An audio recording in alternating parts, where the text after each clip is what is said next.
Eu gostaria que os irmãos não precisam ficar de pé, mas eu gostaria que abrissem Lucas capítulo 22. Lucas 22, deixa eu abrir aqui a palavra. Lucas 22.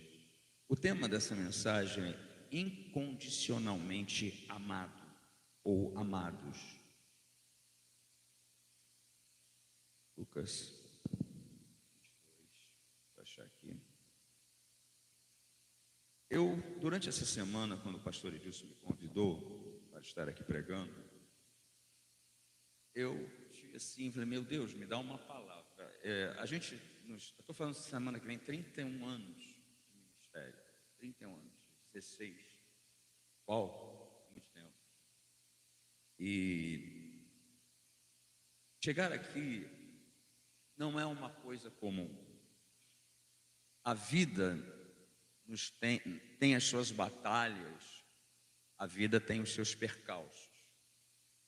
Mas quando a gente toma uma decisão profunda, uma decisão autêntica para nascer de novo, você tem algo, você tem uma orientação divina, e essa orientação divina nos dá uma decisão interna, porque o nascer de novo é algo interior, é o novo homem surgindo, né?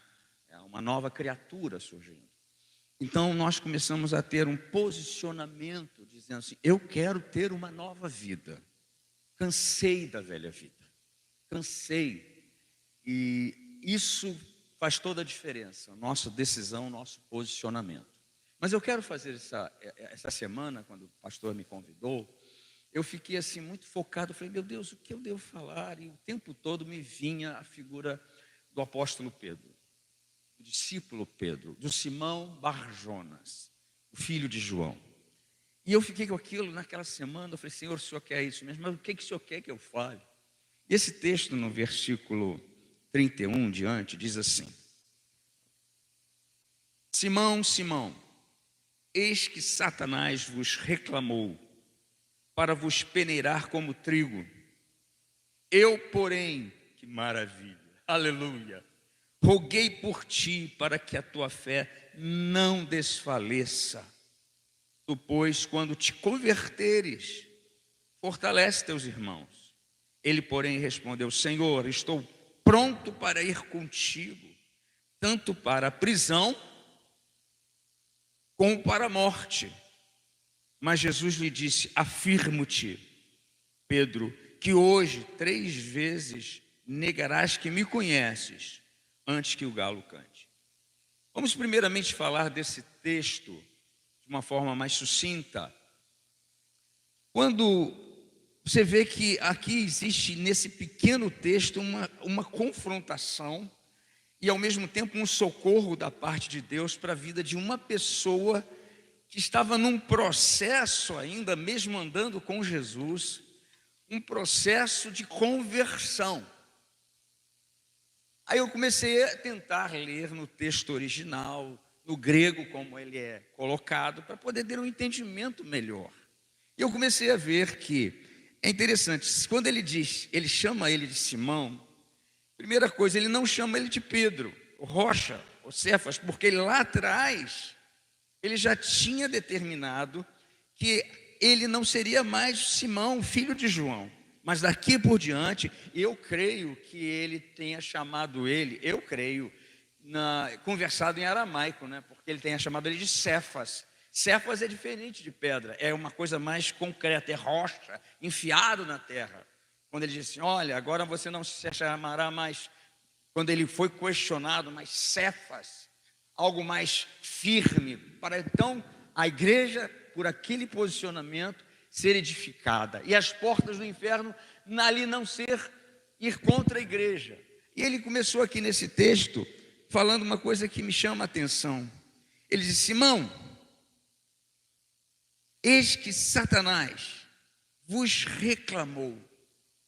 Quando eu li esse texto, pequeno texto, eu me lembro, para vos peneirar, eu me lembro quando a história de Jó, quando Jó estava lá, naquela história, Jó era um homem temente a Deus, e que lá fazia as suas coisas diante de Deus para com que os seus filhos não fossem passasse por uma situação, um homem temente. Satanás chega para Deus e diz assim: tem visto meu servo Jó? Vê que ele está lá, ele está desse jeito protegido, porque o Senhor protege. E ele reclamou também a Jó. E ele permitiu, assim, olha, tudo bem, você vai e toca, mas não toca na vida de Jó. E eu comecei a analisar isso para a nossa própria vida. E esse texto aqui fala algo assim: Satanás vos reclamou para quê? Para peneirar como trigo. E eu reparei uma coisa interessante.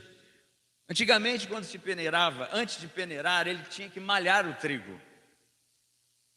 Satanás, ele reclamou para peneirar. Primeiramente, você tem que debulhar o trigo, você tem que pega-se uma espécie de pau, de uma madeira, coloca o trigo espalhado no chão, e vai, são 2, 3 que batem, malham. Depois que separa o grão da casca, ele tem que chegar e pega, aí sim vem a peneira e começa a peneirar. Eu comecei a imaginar aquela situação, é exatamente a nossa vida.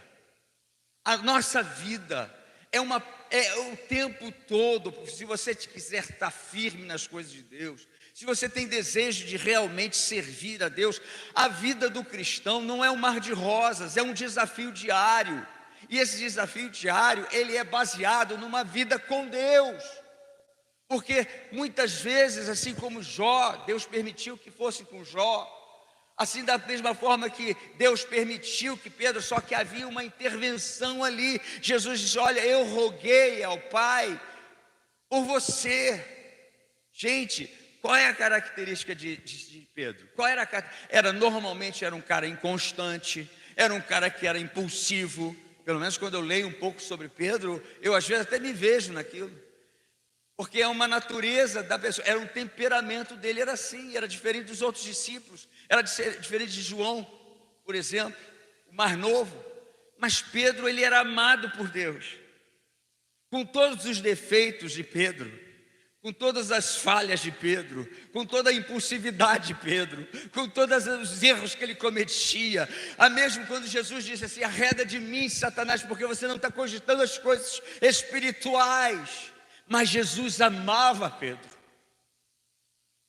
com todos os defeitos de Pedro, com todos os defeitos de Simão Barjonas, o filho do João. Mas ele chega uma hora que ele chega e Jesus olha para ele com amor e começa a colocar para ele assim: Simão, Satanás reclamou você, mas reclamou vos reclamou. Mas eu roguei por você, Simão. Gente, ali eu vi um amor tremendo da parte de Deus. Porque ele sabia quem era Simão, com todos os defeitos. Jesus conhecia o coração daquele camarada que andava com ele dia e noite. Jesus amava ele. E quando eu vi que Jesus, o Senhor não tem condições para amar, simplesmente ama. Ele começa assim: olha, Satanás reclamou para vos peneirar como trigo. Eu, porém, roguei por ti,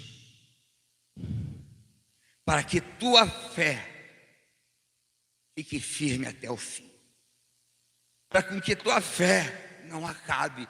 Queridos, vou dizer uma coisa para você: as provas da vida, as lutas da vida, as guerras da vida nos bambeiam, porque somos seres humanos, mesmo com nossa fé estando estabelecida em Cristo. E olha, queridos, eu sou um cara convertido, eu sei que sou. Eu não, sinceramente, Deus conhece o meu coração, já estive à beira da morte, já tive uma morte, já voltei numa situação de uma simples cirurgia de hérnia inguinal, parei, voltei. Por isso que o pessoal brinca em relação a mim. Fui agora para o Covid, pensei que eu não fosse voltar, mas pela misericórdia voltei. Então uma coisa a gente aprende quando a gente está firme em Cristo: Aí a gente entende isso. E eu sei que essa igreja aqui já passou por perdas. Pessoas amadas que o Senhor recolheu. Essas pessoas que vocês conhecem que morreram, não morreram, estão vivas. Então elas foram recolhidas e acolhidas.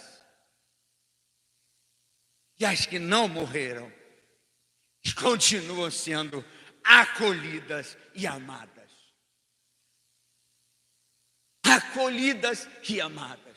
Se eu perguntasse, mas pastor Paulo, o senhor tem medo da morte? Eu confesso a vocês que hoje eu já não sei mais se eu tenho. Eu não gosto, ninguém gosta de sofrer.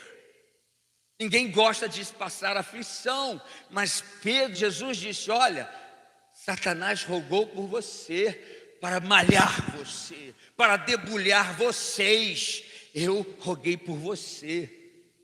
Porque Pedro tinha essa questão de inconstância, assim. Ele era impulsivo, mas ele disse, quando ele chegou, ele disse, quando você se converter. Meu Deus, será que esse irmão Pedro não era convertido? Mas eu entendi outra coisa. Quando eu fui lá no original, eu fui ver, realmente é mudança de direção. Não estava falando de transformação, a palavra grega para isso aqui é uma coisa interessante. Ela fala de algo que muda de direção, algo diferenciado. Quando ele fala, roguei por você, você sabe que em João, deixa aqui o texto aqui, se você puder abrir rapidamente em João, no capítulo 17, 2 versículos, diz assim, João 17, 9, é por eles, quando na oração sacerdotal, Jesus diz, é por eles que eu rogo, não rogo pelo mundo, mas por aqueles que me deste, porque são teus. Depois do verso, verso 20, não rogo somente por estes, que eram os discípulos, mas também por aqueles que vierem a crer em mim, por intermédio da sua palavra. Quem crê no Filho de Deus, diga amém. A nossa postura, às vezes nós temos que olhar e virar e mudar de direção. Porque a figura de Pedro, realmente ele era inconstante. Mas a partir da ressurreição de Jesus, as coisas começaram a mudar. A Bíblia fala que quando Pedro negou a Jesus, antes que o galo cantasse, logo em seguida a história conta, que é muito linda, é triste, mas é linda. Pedro estava seguindo o tempo todo Jesus de longe. Pedro estava seguindo e de repente Pedro foi e uma das mulheres estava assim, você é aquele cara que estava com ele? Ele fala 3 tipos, 3 nãos. Ele fala assim,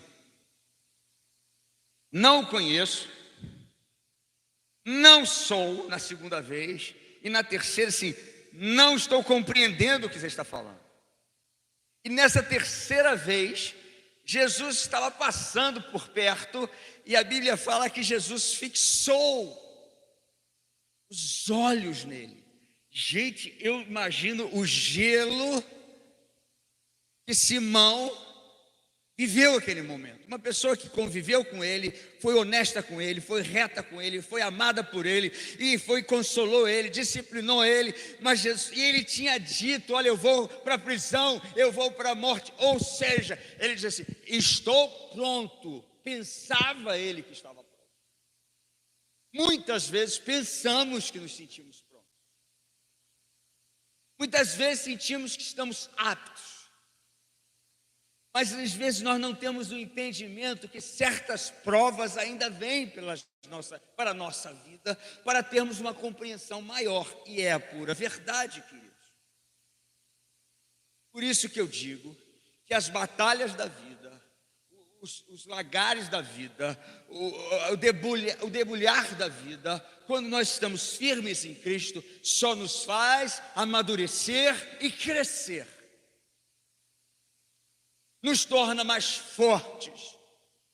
Talvez as coisas que eu tenha passado no momento, eu me sentia fraco, com medo, e eu muitas vezes me senti com medo. A última vez que eu fui internado com relação ao Covid, eu estava com meu filho Diego. Meu filho tinha tido, ele ficou do meu lado o tempo todo, eu estava no alto, como muita gente aqui já teve. Queridos, eu chorei no ombro do meu filho. Eu perdi a força. Eu disse: Senhor, mais uma. Tantas coisas que passei. Eu chorei, mas não chorei de tristeza. Me deu assim, uma forma assim de...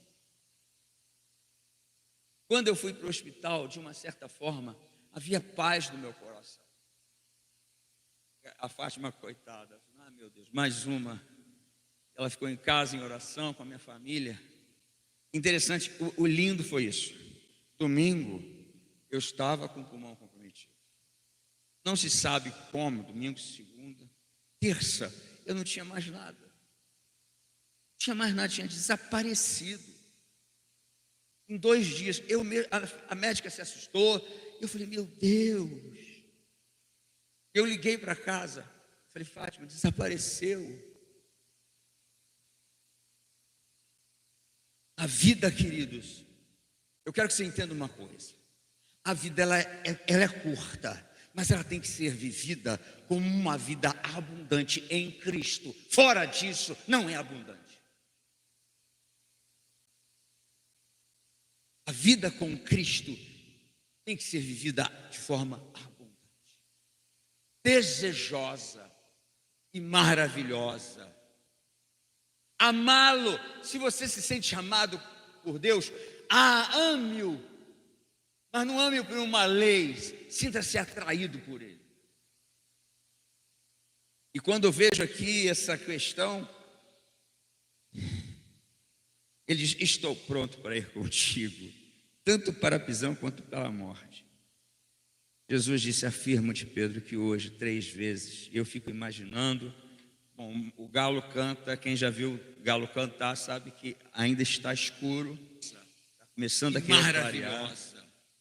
Vou contar com uma história. Minha mãe era lá da roça, lá no interior, há muitos anos atrás, era falecida. Na casa da minha mãe tinha galinheiro. Tinha um puleiro, ela criança. E houve uma vez, há muitos anos atrás, olha, tem tempo disso, né?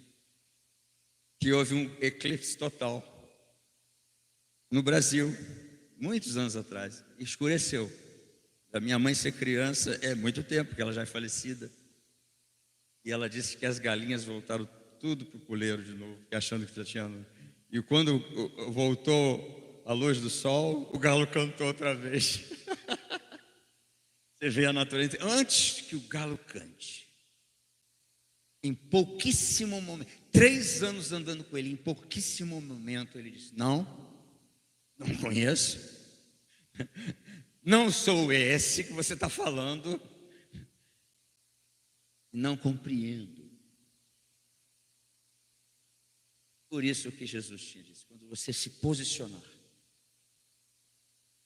quando Jesus foi confrontado, quando Pedro foi com os olhos fixos nele, a Bíblia fala que Pedro saiu dali e chorou de uma forma amarga. É profundo isso. Amargamente. Olha que Pedro não cometeu grandes outros pecados, mas por medo, porque ele estava vendo, ele viu toda a cena de Jesus estar sofrendo e apanhando. Eu fico me perguntando: será que nós o amamos de fato ao ponto de estarmos, e muitas vezes assim, eu já disse muitas vezes: Senhor, eu te amo. Quer ver uma coisa? Abram aqui comigo rapidamente. Deixa eu ver se que é o seu texto certo. João capítulo 21.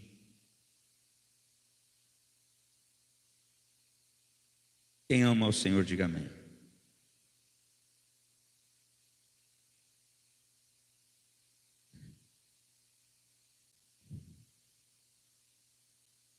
Pedro é interrogado, versículo 15. Eu achei isso aqui demais, demais, demais, demais, demais. Todos acharam? Digam amém. Depois de terem comido, perguntou, olha, vamos lembrar a cena, a situação, né? Jesus reaparece aos discípulos depois de ter sido morto e ressuscitado, na praia, antes de ele ser levado ao céu.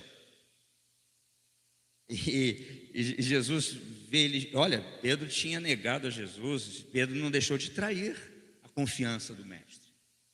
E a primeira coisa, quando Jesus ele aparece na praia, Pedro tinha ido pescar.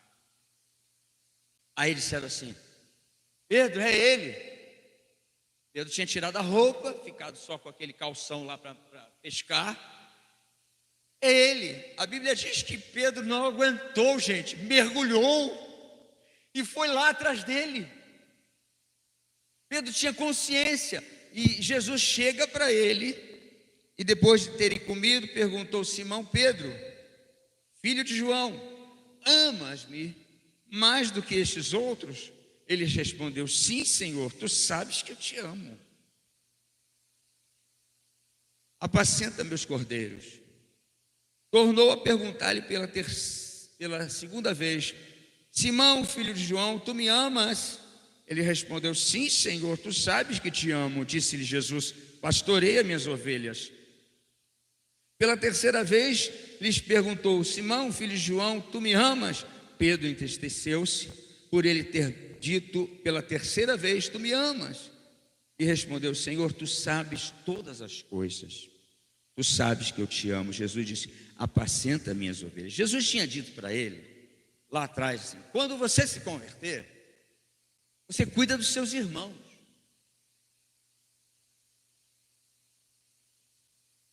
Uma cena aconteceu aqui. Eu comecei a ler o texto. Eu descobri uma coisa: Jesus, você sabe que existe o amor ágape, o amor fileu e o amor eros. O amor ágape é o amor que é o amor incondicional Deus tem pela humanidade. O amor fileu é um amor que nós temos praticamente em família, de irmãos com irmãos, que é um gostar. E justamente o texto no grego, quando Jesus pergunta a ele pergunta assim: Pedro, você me ama, ágape? Pedro responde assim: eu te amo, fileu. Você me ama um amor incondicional? Vamos dizer assim. Eu amo de uma forma eu gosto de você, Jesus. Caramba. E Jesus pergunta de novo: ágape, você me ama com amor? Ágape, incondicional. Porque Pedro tinha negado a Jesus 3 vezes, isso aqui nós vemos isso. Por 3 vezes Jesus pergunta. Pedro disse que ia para a cruz com ele, se possível morreria e ia para a prisão. E pela segunda vez, Jesus pergunta a Pedro: você me ama com amor incondicional, divino? Aí Pedro responde, diz assim: tu sabes que eu gosto de você. Ele foi sincero. Ele parou de dizer assim, como eu vou morrer por você. Aí pela terceira vez Jesus pergunta: você me ama com amor? Você gosta de mim? E ele tinha dito 3 vezes: pastoreia meu rebanho, pastoreia as minhas ovelhas. Eu falei assim: meu Deus, quando Jesus pergunta para Pedro, pela terceira vez, já não pergunta mais no amor ágape. Pergunta assim: você me ama do seu jeito de me amar? Pedro não disse: eu vou fazer um teste, eu vou tentar te amar. Pedro não disse isso. Pedro disse: aí Jesus disse: então você gosta de mim? Gosto de você. E ele continuou da mesma forma: você pastoreia meu rebanho. Sabe qual a conclusão que eu cheguei? É que nós não precisamos provar muitas coisas. Nós temos que ser de fato quem somos, porém sinceros.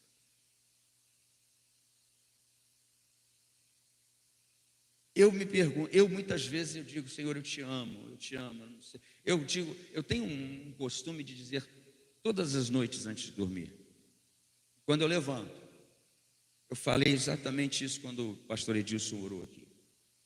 Senhor, eu não sei viver sem ti. Eu não sei viver. Querido,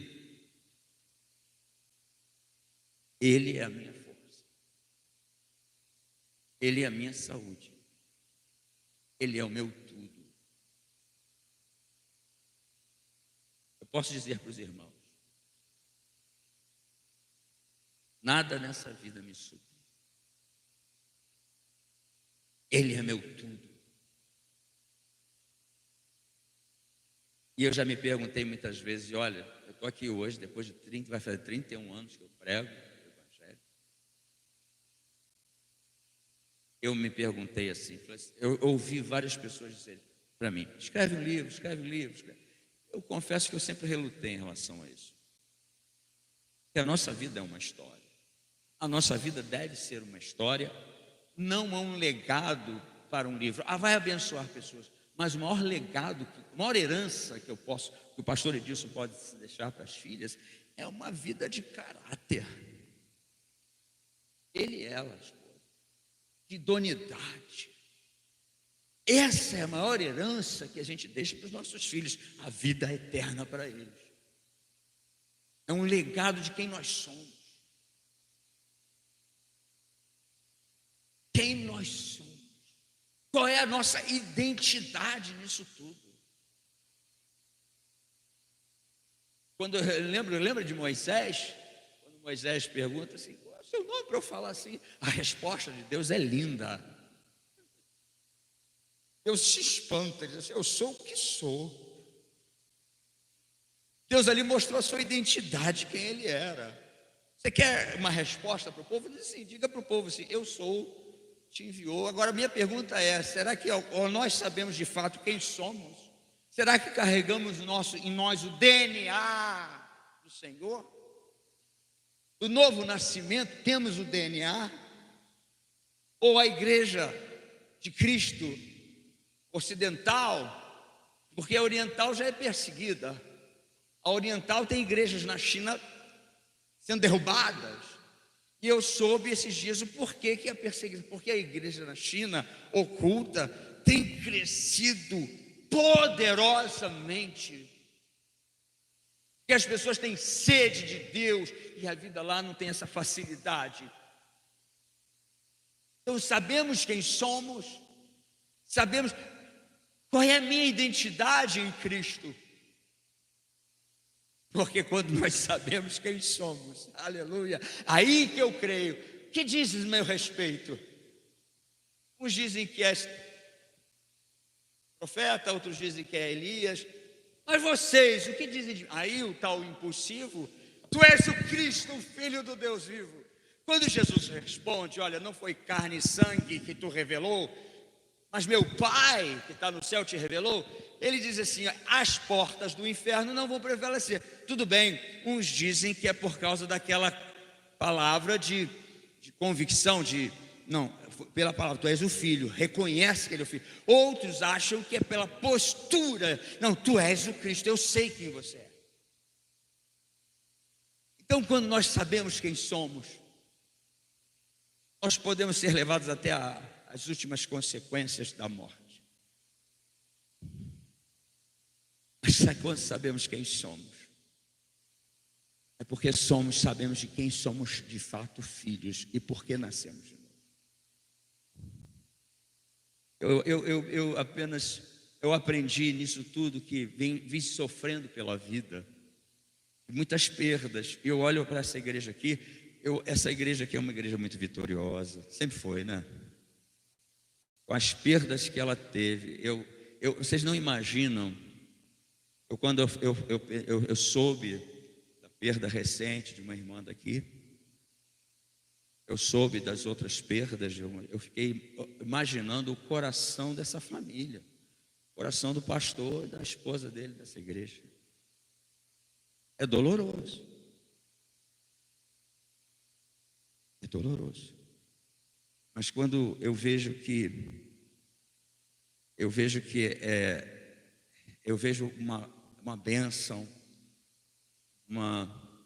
não é nenhuma comparação, mas eu vejo assim uma aprovação do que Deus começou aqui. E a palavra de Deus diz uma coisa interessante, que as portas do inferno, tudo isso está acontecendo, vai fazer com que a igreja saia mais vitoriosa do que antes. Porque isso tudo que vem acontecendo, essa tentativa de fechar, colocar máscara em todo mundo, tudo isso, simbolicamente, quem sabe, para nos calar, então é apenas, sei lá, uma cogitação própria. Isso não adianta. A igreja vai continuar sendo vitoriosa, porque ela foi chamada a ser vitoriosa. Quando eu vejo isso aqui, a história de Pedro, eu vejo a história da igreja de Cristo. A nossa conduta, a nossa postura, a nossa convicção de fé e a nossa identidade vai fazer toda a diferença no dia da tribulação. E se por acaso bater na porta da construção feita, não vai atingir a igreja, o organismo vivo. Porque o organismo vivo, não a organização, se posicionou em fé em um novo nascimento. Então, quando eu vejo isso aqui, eu vejo que a boa mão de Deus, que coisa linda. Pedro, você me ama. E lá está lá, se você for lá, nós temos um aplicativo que fala do texto original. Ele falou assim, eu fileu. Caramba. E mesmo assim, sabe o que eu percebi? Um incondicional amor de Deus por aquele homem, por aquela vida. Agora você se imagina nisso, você que passa por toda a tribulação que você passa.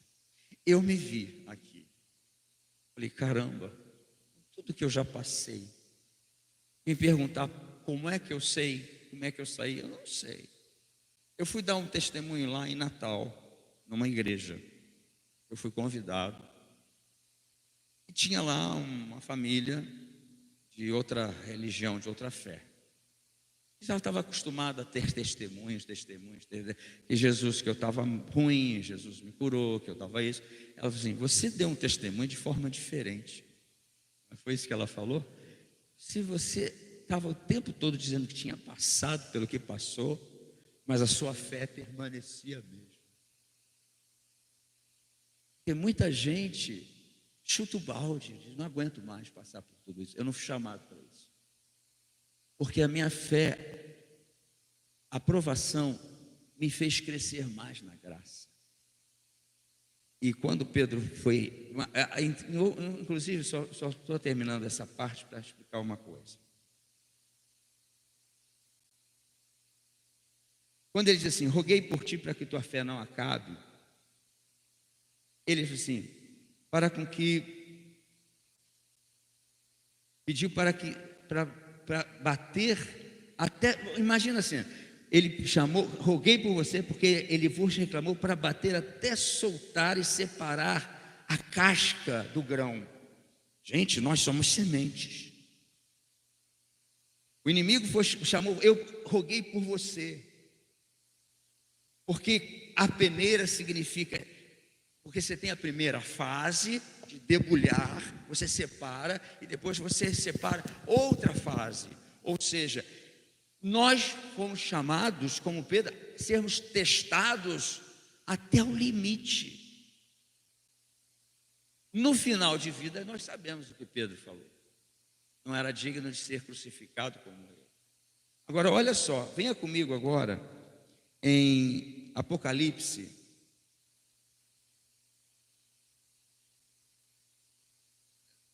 Antes de tudo, desculpa, Mateus 16, 13, 18, rapidinho. Mateus 16.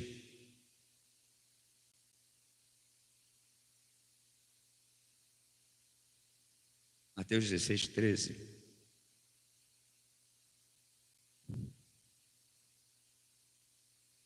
Para nós focarmos em cima daquilo que eu falei. Indo Jesus para o lado de Cesaré de Filipe, perguntou aos seus discípulos: quem diz o povo ser o filho do homem? E eles responderam: uns dizem João Batista, outro Elias, outros Jeremias e alguns dos profetas. Mas vós, continuou ele, quem disseis que eu sou? Respondendo Simão Pedro: tu és o Cristo, filho de Deus vivo. Então lhes disse: lhes afirmo, feliz você é, Simão. Então Jesus lhe afirmou: feliz você é, Simão Bar-Jonas, porque não foi ninguém que te falou, mas foi meu Pai que te revelou. Ou seja, queridos, uma das coisas que é fundamental em nossa vida não é você ser convencido por pessoas de quem Jesus é, ou você estar convencido que você tem que, não, fulano, isso acontece assim, igreja. Não, você está titubeando na fé e vem alguém, não, você tem que ficar firme, você tem que ficar firme. É óbvio que tem que ficar firme, mas não é por força nem por violência, não é por força nem por poder humano, é pelo Espírito de Deus. A tua relação íntima com Deus não vai depender daquela pessoa que está na igreja te dando força, e você nunca vai poder culpá-la, ou culpar o pastor, ou culpar qualquer pessoa. A responsabilidade é sua, como é minha. A sua responsabilidade é a sua relação com Deus diária, onde você estiver, quando você estiver passando uma situação boa ou ruim. Então nunca culpe ninguém porque você está firme ou não está firme. A responsabilidade de estar firme é sua. Desculpa, a igreja é sua, você é o pastor que tem que dizer isso, mas eu estou falando como um irmão. A responsabilidade de firmeza é sua, de estar firme com Ele, porque Ele morreu por você, e mais, ressuscitou por você. Ainda que tenha amado o mundo inteiro, eu posso dizer até uma coisa assim: eu rogo por ti, por aqueles que todos que vierem a crer em mim. É Ele que vai ser o teu intercessor, Ele que vai ser o teu advogado. Apocalipse, capítulo 3, fala da igreja interessante, fala da igreja de Filadélfia.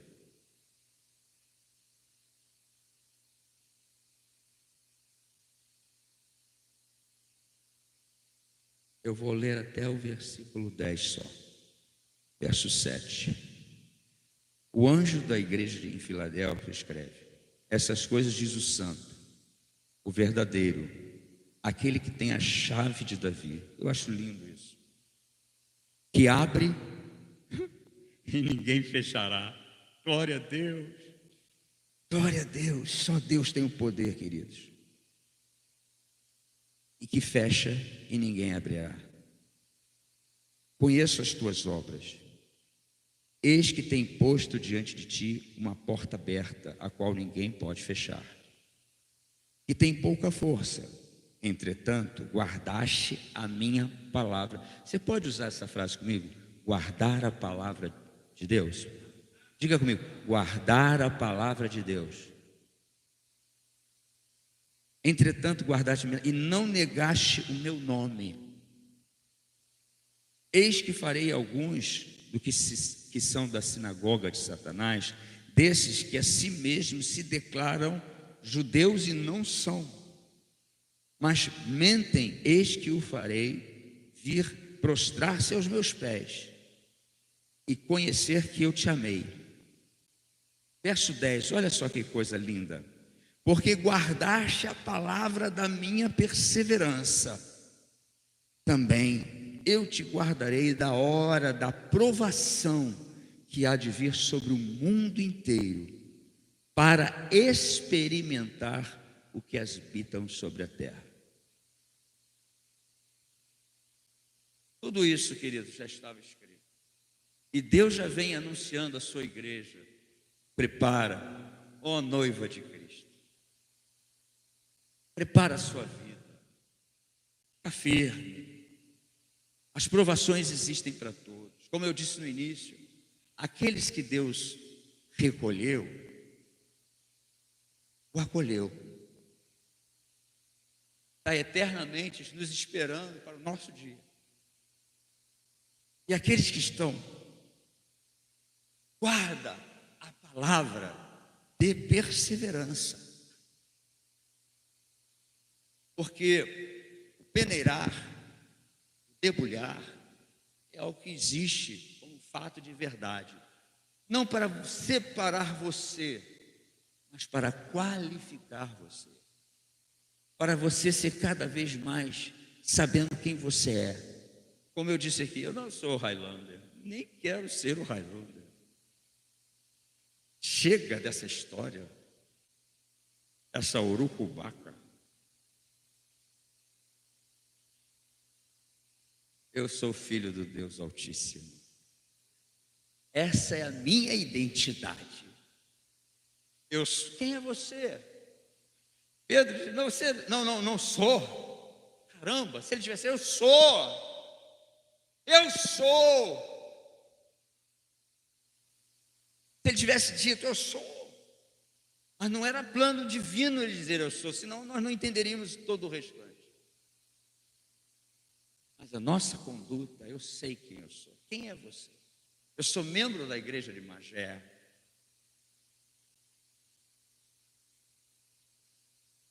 Qual é teu nome? Mesmo com máscara, diga assim. Diga rapidamente. 1, 2, 3, qual é o seu nome? Você é o quê? Sou filho, sou serva, sou servo. Quem se foi como servo de Deus vivo? Que maravilha! Entra no gozo do teu Senhor, servo, bom é.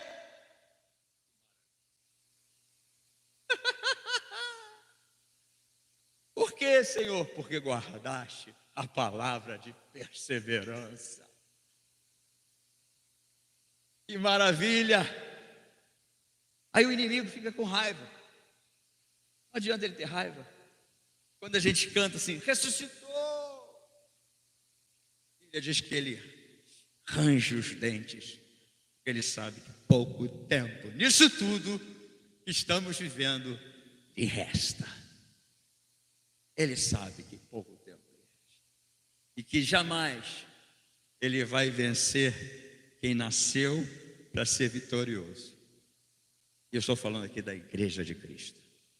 A igreja nasceu aos pés da cruz e nasceu num tumba vazia para ser vitoriosa.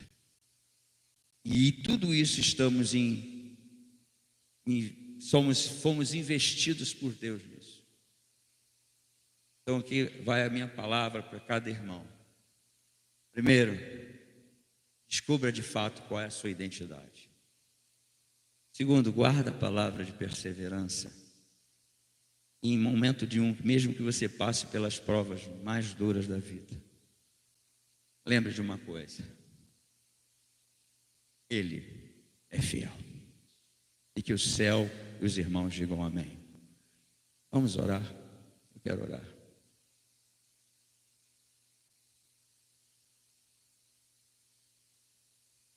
Querido Deus e Pai Celestial,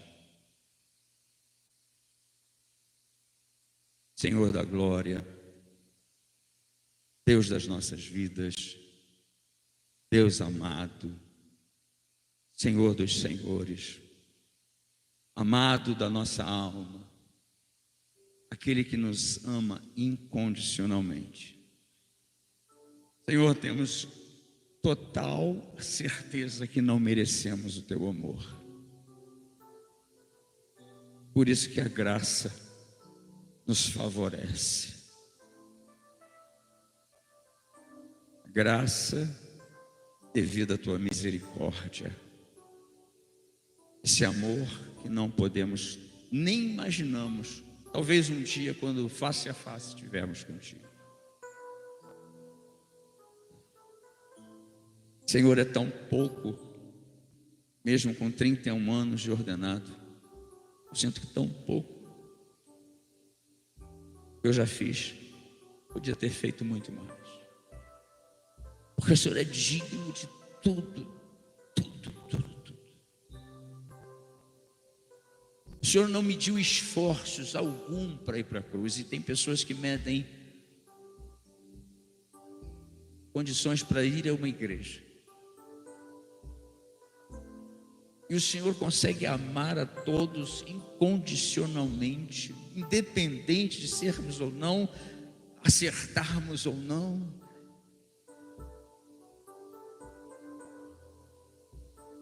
Só sei que sentimos, Senhor, eu sinto um profundo sentimento de amor por Ti. Eu tenho certeza que o pastor Edilson e sua família te amam profundamente. Eu percebo isso quando ele sobe no púlpito, Pai, como ele te ama. E ele sabe também que ele não é merecedor disso. Nós não somos. Quem é que é? Mas, Senhor, enche esta igreja a cada dia do Teu amor, como se tivesse uma nuvem nesse local. Algo que atrai as pessoas de longe, não porque é posto na internet, mas que venha pelo aroma de Cristo. Que cada um de nós carreguemos em nós o Teu perfume, Senhor. Um perfume totalmente diferenciado, algo agradável, algo bom demais. E é tão difícil às vezes, Senhor, quando às vezes estamos num clima, num trânsito, ou estamos numa outra situação, quando os ânimos estão exaltados, aí vemos o quanto que somos falhos e pecadores, e temos que ter consciência disso, Senhor, para valorizarmos mais e mais o Teu amor. Senhor, eu quero lhe pedir, derrama aqui entre nós, de fato, de verdade, esse amor que nós não podemos medir.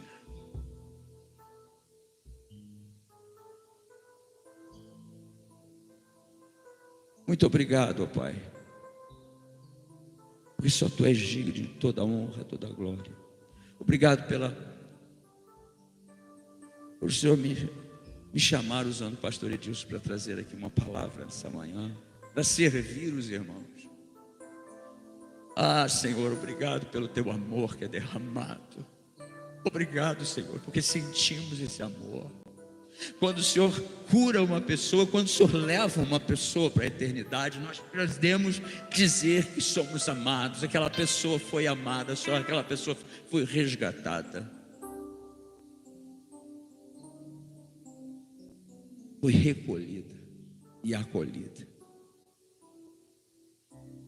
Obrigado, Senhor, porque nessas provas todas que nós temos passado como igreja de Cristo, estamos saindo mais fortes,